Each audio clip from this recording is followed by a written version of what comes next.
Olá, meus amigos, muito bom dia. Sou o Dr. Antônio Martins Farias, sou contador, sou advogado e moro em Santa Cruz do Capibaribe. Hoje são, deixa eu ver, 7 de janeiro de 2026. Primeiro eu quero agradecer a Deus por estar vivo e a você, meu irmão, minha irmã, minha amiga, meu amigo que dá seu like, seu dislike e faz seus comentários. Meu muito obrigado. Obrigado aos quantos, deixa eu ver, aos 911 inscritos e às 74 pessoas que visualizaram o meu último vídeo. Muito obrigado. Estava com 910, agora estou com 911. Muito obrigado mesmo. Eu espero, né, como falei, a proposta até dia 30 de janeiro a gente ultrapassar 100 inscritos. Conto com a sua colaboração, é um presente do meu aniversário. Depois, se eu não a obter, aí nós vamos pensar em outra meta, em outro recurso. Mas eu sempre conto com a sua ajuda. Bom, hoje eu falarei sobre, assim, o título do meu vídeo hoje é o Brasil entre oportunidades, contradições e tensões globais. Né? O acordo Mercosul e União Europeia, eu acho que é o fato mais importante do meu vídeo de hoje. Porque, segundo declarações do porta-voz da União Europeia, o acordo com o Mercosul deverá ser aprovado dentro de poucos dias. Essa notícia é uma verdadeira dádiva, pois o ajuste Mercosul e União Europeia é fundamental para o desenvolvimento da nossa região. Região que, diga-se de passagem, encontra-se apreensiva diante da agressão da maior potência militar do planeta contra um país soberano cuja autonomia foi violada pela força, pela violência, pela arrogância e do imperialismo contemporâneo. O mundo precisa de paz. E esse acordo vem ao encontro de um sonho acalentado há décadas. Ele trará, né, aos países signatários e à União Europeia vantagens decorrentes do aumento das exportações, das relações comerciais, da ampliação do mercado de trabalho e de uma melhor distribuição de renda aos trabalhadores, que vai gerar mais emprego. Sem dúvida nenhuma. Neste mesmo sentido, um grupo econômico japonês anunciou a criação de um fundo, isso é muito importante, aproximadamente 600 milhões de dólares, destinado a incentivar as exportações e importações na América Latina. São sinais positivos para o início de 2026. Né? Isso é muito bom. Balança comercial, outra notícia mais ou menos, né? Balança comercial tem saldo positivo em 2025. Apesar da política tarifária adotada pelo presidente dos Estados Unidos, a balança comercial brasileira registrou em 2025 um saldo positivo, que ainda é inferior ao de 2024. O superávit foi de 68,3 bilhões de dólares. As exportações brasileiras cresceram 3,5% em relação ao ano anterior. Isso é muito bom, porque apesar da crise, né, provocada por Donald Trump, a nossa economia exportou bastante, né? Um saldo comercial de 78 bilhões de dólares não é de se jogar fora, é para se elogiar mesmo.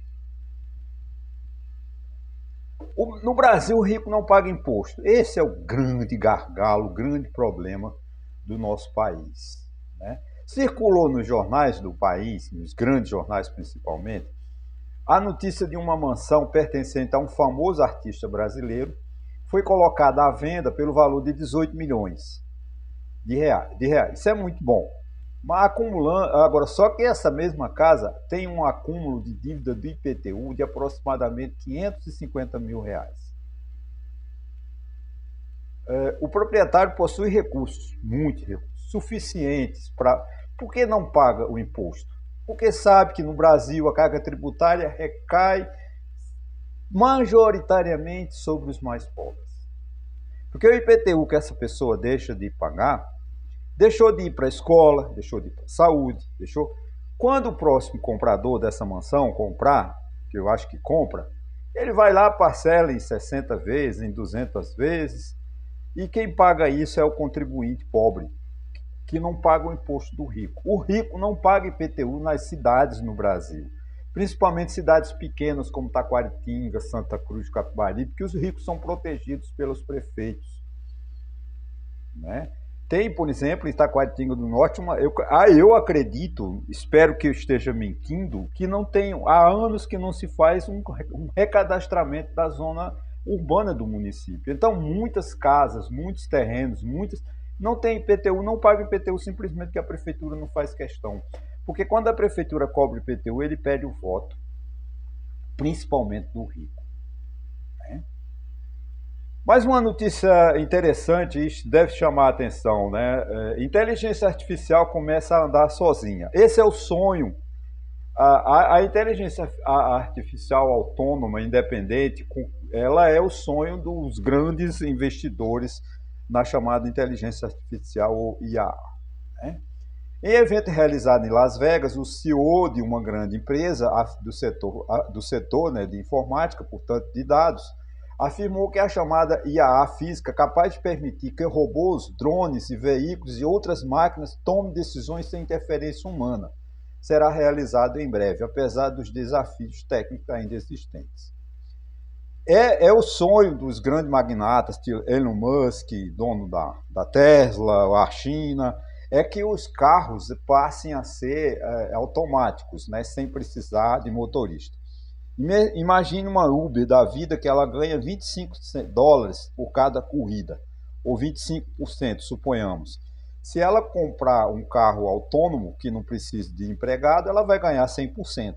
Então é o sonho de todas as grandes empresas no mundo, a inteligência artificial autônoma, tomando decisões que a inteligência artificial tome decisões por ela mesma. Na China, agora há pouco tempo, não está no meu roteiro, mas eu me lembrei que eles em março suspenderam na China um projeto de carros autônomos, porque ele parece que ele dirigiu sozinho numa autopista, numa autoestrada, mas quando tinha vamos dizer assim, uma dificuldade, ele tinha a obrigação de parar, ele não entendeu e parece que matou 4 pessoas. O carro não parou, a inteligência artificial não entendeu que precisava de parar, era uma interdição na pista por obras e tal, sinalizações, mas ele não entendeu e atropelou e matou 4 pessoas. Portanto, o governo da China suspendeu, mas eles já iam lançar em pouco tempo. Né? Uma das principais preocupações atuais da inteligência artificial é o alto consumo de energia e água necessário, né, para o resfriamento dos grandes hackers, dos processadores, que compõem supercomputadores. Né? Porque a inteligência artificial, não custa lembrar, não é a máquina pensando, é a máquina com algoritmos, né? E faz ela através da matemática, da filosofia, das ciências, né? Ela calcula, ela decide pelos conhecimentos que estão, pelos dados que estão na máquina, né? Guardados, arquivados e direcionados por engenheiros de comunicação, né? Agora, volta ao Brasil. Bolsonaro bate a cabeça no presídio. O ex-presidente Jair Bolsonaro, ao que tudo indica, sofreu uma queda e feriu a cabeça. A defesa solicitou autorização judicial para que ele fosse levado ao hospital. No entanto, segundo a avaliação do médico da Polícia Federal, o caso não é grave e não exige hospitalização. É evidente que a defesa tem todo o direito de solicitar e também o corpo técnico da Polícia Federal também tem o direito de avaliar e dizer que não precisa de hospitalização. É claro, obviamente, que a turma da direita vai chiar, mas graças a Deus não é nada grave. Então, segundo a Polícia Federal, por isso que o ministro Alexandre de Moraes não autorizou a hospitalização de Jair Bolsonaro. Até porque, convenhamos, milhares de idosos, na mesma idade de Jair Bolsonaro, vivem em presídios superlotados, sem médicos, sem assistência médica, sem assistência social. Você está dizendo que Bolsonaro... Não, eu não quero que Bolsonaro sofra, mas também não quero que os outros presos na mesma situação sofram também. Então é uma questão de justiça social. Né? A Bolsonaro se dá tudo e o resto do povo não se dá nada. Essa é a realidade que a gente precisa de combater. Eu sou favorável à democracia, mas a democracia pressupõe tratamento igual para todos, não só para privilegiados. Claro que Jair Bolsonaro merece todo o meu respeito, merece o respeito por ele ter exercido, que não valorizou o cargo de presidente da República. A questão da Venezuela, que está na mídia, né? 6 dias, 5 dias, a gente não tem ainda, pelo menos eu não entendi nada, eu ainda não compreendi, não tem uma definição, né? A situação na Venezuela, ela permanece incerta, né? A vice-presidente assumiu o poder, fez uma declaração que conta com o apoio dos Estados Unidos. Por sua vez, o presidente dos Estados Unidos afirmou que a Venezuela fornecerá petróleo àquele país e os recursos seriam destinados pelo pagamento do petróleo, seriam os recursos do petróleo seriam destinados à recuperação da Venezuela, né? Parte das acusações feitas contra Nicolás Maduro foi retirada, uma vez que o suposto cartel que ele gerenciava, esse cartel não existe, né, segundo as mais recentes notícias. É evidente que Trump mantém uma atuação especial sobre a América Latina, uma atenção especial sobre a América Latina, né, sobretudo com a Colômbia, o México e Cuba, país que há 76 anos, a Cuba, né, representa um ponto de tensão permanente para os Estados Unidos. Né? O sonho, né, há 76 anos de qualquer presidente dos Estados Unidos é destruir Cuba, mas o Fidel Castro já morreu, o irmão dele já está com 94 anos e o regime de Cuba continua, apesar de ser passar por muitas dificuldades econômicas, tendo em vista a hipocrisia das sanções econômicas impostas pelos Estados Unidos àquele país. A invasão da Venezuela, se confirmada, confirma grave violação à Carta da ONU, né, ao direito internacional e à própria legislação norte-americana, que exige a autorização do Congresso daquele país para operações dessa natureza. Então, o presidente Donald Trump desrespeitou todos os tratados, todas as leis e aí fez essa agressão, né, à soberania da Venezuela. Ah, Antônio, mas você está defendendo a Venezuela? Não, eu sei, eu estou defendendo a soberania da Venezuela porque eu não estou defendendo Nicolás Maduro, que a gente sabia que ele era um ditador. Na Venezuela, uma ditadura muito sangrenta, o povo morrendo de fome, ele ficando cada vez mais rico, né? Agora, o que os Estados Unidos fizeram, dá para se tolerar, porque ele violou direitos. É como amanhã, no Brasil, amanheceu o dia, um avião, como pediu o filho de Jair Bolsonaro, ancorar um navio no Lago Paranoá de Brasília. O filho de Jair Bolsonaro sabe que não tem ligação com o mar, mas geografia para os filhos de Jair Bolsonaro é zero. Né? E levar o Lula, sequestrar o Lula, que é o atual presidente, ou o próximo presidente da República, e dizer quem manda agora são os Estados Unidos. Nos dá uma vulnerabilidade absoluta, né? Eu acho que é muito grave a situação da Venezuela, não só da Venezuela, mas da América Latina como um todo. Nós estamos, né, com essa invasão da Venezuela, nós perdemos a segurança jurídica. Vamos dizer assim, o Acordo de Westphalia, de 1648, que em vigor, né, a Carta da ONU, proíbe a violação da soberania de qualquer país. Ah, mas os Estados Unidos agrediram o Iraque. Sim, é errado. A Ucrânia foi agredida pela Rússia. Sim, é errado. Mas essa agressividade, pelo menos a Ucrânia e o Iraque, tinha uma certa lógica, porque, por exemplo, o Iraque era a ditadura de Saddam Hussein. A Ucrânia o Putin disse que era porque eles estavam muito voltados para o fascismo de 40, 42, né, da Alemanha. Mas tudo isso não justifica o desrespeito às ordens, porque nós vamos imaginar o seguinte: o mundo, né, precisa de um ordenamento, porque se você não tiver uma linha de conduta de um organismo internacional, um parlamento, um juiz, porque o poder judiciário, que a gente tem tanto medo, principalmente aqui no Brasil, as pessoas têm medo do juiz como se o juiz fosse um Deus. O juiz acha que né, que é Deus, mas não é, porque tem uma Constituição. Então o povo brasileiro não precisa ter tanto medo do juiz. Mas se não tiver um juízo, porque a finalidade do direito do poder judiciário, gente, é pacificar a sociedade. Você não pode viver toda hora, imaginar que amanhã a gente pode acordar e ter um porta-avião dos Estados Unidos tomando conta do Brasil. Ou então o povo da Argentina amanhecer o dia achar que tem o povo, um porta-avião do Brasil invadindo a Argentina. Isso não pode. Isso é ordem que as pessoas têm que seguir. E que Donald Trump, no poderio militar que ele acha que tem, ele não respeita nada. Ontem ele deu uma declaração dizendo que ninguém nos segura. Nós somos fortes, nós somos os maiores. São, mas eles não serão eternamente.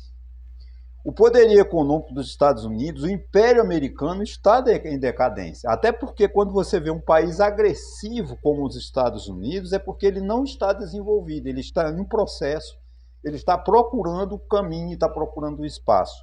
E ele retorna ao século XIX e ao século XVIII, quando o presidente americano, em 1823, o presidente americano disse a América Latina é dos Estados Unidos. Olha, Europa, vocês colonizaram o mundo espanhol, mas quem manda aqui somos nós, os Estados Unidos, que nós somos independentes, nós não queremos interferência europeia. O que Donald Trump está fazendo é resgatar essa decisão de 1823 dos Estados Unidos. Então imagine, esse ano nós temos eleições no Brasil, nós precisamos de ter maturidade, nós precisamos de ter liberdade para escolhermos o melhor candidato. Eu não estou aqui defendendo o A ou B, não vou entrar nesse detalhe, porque você tem a consciência, você escolhe o que é melhor para os países. Agora imagine se o presidente dos Estados Unidos diga, não, eu vou apoiar fulano e se Cicrano vencer, não toma posse. Isso não existe, né? É uma coisa absurda. É o que ele fez, por exemplo. O que mudou a democracia na Venezuela hoje, nesses 5, 6 dias? Temos certeza que volta a democracia na Venezuela? Não, porque a vice-presidente que assumiu é tão, vamos dizer assim, radical quanto Maduro, ou quanto lá o Hugo Chávez. Ela não vai, por exemplo, ontem ela me prendeu, parece que ela prendeu várias pessoas, mandou prender várias pessoas que estão fazendo manifestação a favor da deportação, do sequestro de Maduro. Então não volta a democracia. E os Estados Unidos não estão preocupados com a democracia na Venezuela. Eles só estão preocupados com o petróleo da Venezuela, que é a maior reserva de petróleo do mundo. Isso é preciso de ser dito. E outra coisa, os Estados Unidos, eles perderam para a China. A China avançou de forma muito gradual na América Latina e na América do Sul, principalmente Argentina, Brasil, né? Isso perdeu espaço. Os Estados Unidos querem espaço, os Estados Unidos querem matéria-prima, aquilo que eles não têm, né? Então é curioso porque os Estados Unidos é um país, vamos dizer assim, quase suficiente na área de petróleo. Eles têm muito petróleo, mas eles querem o petróleo da Venezuela. Porque é a ganância, é a sensação de que a América Latina tem que ser um espaço para ele. Fecha o mundo, vai ficar um mundo oriental, lá China, Rússia, que Rússia também faz parte do mundo ocidental, a Europa, né? E pronto, o mundo vai se dividir de novo em partes. Isso não pode, tem que ter organismos internacionais. Você vê a questão da Groenlândia, né? Que ele está tentando invadir a Groenlândia, vai criar um problema com a OTAN. O que é a OTAN? A OTAN é a organização praticamente do Tratado Atlântico Norte, né? Que fizeram depois da Segunda Guerra, né? Fizeram um acordo, Estados Unidos e Europa, se proteger do comunismo, do socialismo. Mas agora, se ele invadir, a Dinamarca faz parte da OTAN, se ele invadir a Groenlândia, um território, o que vai acontecer com a OTAN? Acaba. A OTAN desaparece, a Europa vai ter que brigar sozinha contra o poderio americano.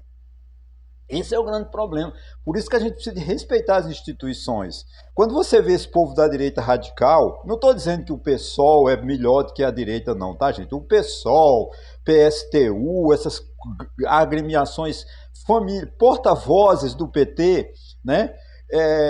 De esquerda, eles também são tão radicais quanto a direita de Jair Bolsonaro, a direita radical de Jair Bolsonaro. Mas essa falta de respeito às instituições que essa direita radical tem, como o Donald Trump invade um país, isso prejudica muito o mundo, isso prejudica muito a sociedade, porque nos tira a tranquilidade. Eu não estou tranquilo, vocês me desculpem, eu não estou tranquilo, porque com essa invasão da Venezuela, mostra que nós estamos vulneráveis. Isso é muito perigoso mesmo. Então agora já encerrando, né? É uma notícia que não é piada, porque está na Folha de São Paulo de hoje, né? E me assusta, né? Por o seguinte, porque a Rússia planeja instalar uma usina nuclear na Lua em 2036, nessas próximas décadas, ou seja, até 2036, o desejo da Rússia é instalar uma usina nuclear na Lua. Eu vou aqui recordar um pouco. Quando eu era criança, aprendi com minha avó, o nome da minha avó chamava-se Otília, mas a gente carinhosamente só a conhecia por Bi, né? Minha avó Bi, tão saudosa, era dizer o seguinte, que na Lua, quem morava na Lua era São Jorge com seu cavalo. E eu acreditei durante muito tempo, só que compreendi logo mais, em 69, quando os Estados Unidos mandaram aquela nave, e ela pousou na Lua, e muita gente até hoje não acredita, né? Mas segundo a Folha de São Paulo, hoje a notícia mais impactante foi a Rússia planeja instalar uma usina nuclear no satélite natural da Terra na próxima década, em parceria com a China, ou seja, dois países potenciais, muito ricos, né? O objetivo é abastecer futuras missões lunares em uma estação de pesquisa. Resta torcer para que a ciência avance com responsabilidade antes de transformar a Lua em mais um território de disputa geopolítica. Esse é o grande problema. Eles estão disputando, a China, os Estados Unidos, a Rússia disputam a Lua, quem chega primeiro. Assim, da mesma forma como eles disputam, quem primeiro botar o homem em Marte vai ser o dono. Esse é o grande gargalo da situação, né? E a Lua, gente, a gente precisa de preservá-la e não acender as luzes. Mas vou acender a... Ei, escândalo. Agora acende, desculpa aí. Porque a Lua, se eu não estou equivocado, ela tem uma importância fundamental para a Terra. Ela é um satélite da Terra e é ela que sustenta, vamos dizer assim, ela que permite que a Terra rode, a Terra gire, assim, no sentido horário, né? Mas vai sair o contrário no vídeo. Ela gire de forma adequada. Eu acho que sem a força de gravidade da Lua, provavelmente a Terra se desequilibra. Eu acho que é isso, não tenho certeza. Então a gente tem que preservar a Lua, porque a Lua pertence à Terra, é um satélite da Terra, né, do planeta Terra. A gente tem que preservar o planeta Terra, né?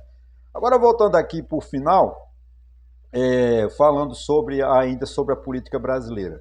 Davi Alcolumbre e Hugo Mota não defendem a democracia. Por quê? Por serem apoiadores de Jair Bolsonaro, os presidentes da Câmara dos Deputados e do Senado Federal anunciaram que não comparecerão à cerimônia no Palácio do Planalto que relembra os atos golpistas do 8 de janeiro de 2023. Que é um ato que a gente tem que comemorar, que lembrar, porque foi um golpe de Estado, onde queriam destituir um governo legitimamente eleito, da mesma forma como fez claro, a Bolívia não é um governo democrático eleito, mas é um Estado, está se mantendo lá e o americano invadiu. Não se trata de disputa de poderes, não há mais de postura institucional. Até quem apoia projetos autoritários não pode se furtar a eventos que reafirmam o compromisso com a democracia. Por isso que eles não vão. Hugo Mota e o presidente da Câmara e o presidente do Senado não compareceram a essa festa, ou esse encontro que o Lula fará, lembrar, né, do 8 de janeiro, que deve ser sempre lembrado, que essa foi essa aberração, dessa tentativa de ruptura institucional do Brasil, né? Claro que Davi Alcolumbre, que eles são apoiadores de Jair Bolsonaro, quem apoia Jair Bolsonaro é golpista, portanto, não quer lembrar desse ato corrosivo à democracia. Por outro lado, também eu li hoje numa matéria, num artigo, que o filho de Jair Bolsonaro, Flávio Bolsonaro, ligou no Natal, faz pouco tempo então, né, umas 2 ou 3 semanas no Natal, hoje já são 7 de janeiro, e disse que o governador de São Paulo aprovou, né, vamos dizer assim, prometeu apoiá-lo para presidente da República. Tomara que essa candidatura do filho de Jair Bolsonaro, acho que é uma candidatura efetiva, não vai mudar. Outra coisa que me preocupa nesse mês, parece que vai ocorrer, é a saída do ministro da Justiça, o Lewandowski. Eu acho que ele não fez bem um bom ministério, foi fraco, foi omisso, como sempre, né? Ele sempre foi uma pessoa, ele é amigo íntimo de Lula, do quintal de Lula, da cozinha de Lula, né? As mães acho que eram amigas e por isso que ele se tornou ministro. Então, mas vai ser uma saída antecipada, o Lula terá dificuldade de encontrar uma pessoa assim, com o mesmo currículo, né, de Lewandowski. Claro que, com todo respeito ao conhecimento jurídico de Lewandowski, não estou aqui duvidando, mas que ele não foi essa tal emenda constitucional que ele mandou, a PEC da segurança pública, não fez nada, né? Ele foi muito omisso, muito fraco, e essa questão, né, chegou a pedir, né, aos partidos políticos que fizessem uma triagem para que não se inscrevesse criminosos nos partidos políticos para disputar as eleições.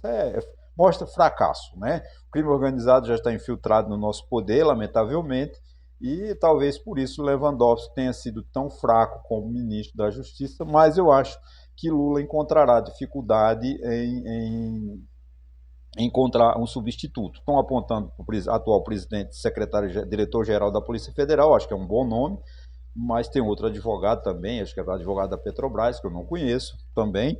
Vamos ver. Eu acho que isso é uma situação política que o Lula vai ter que resolver no decorrer desta semana ou das próximas semanas. Bom, gente, eu quero aqui encerrar 25 minutos, já falei demais. Quero agradecer imensamente. Se você chegou até aqui, se inscreva no meu canal, dê o seu like, seus dislikes, faça seus comentários e vamos lutar para que até o dia 30 de janeiro eu ultrapasse 1.000 inscritos. Muito obrigado e até sexta-feira, se Deus quiser.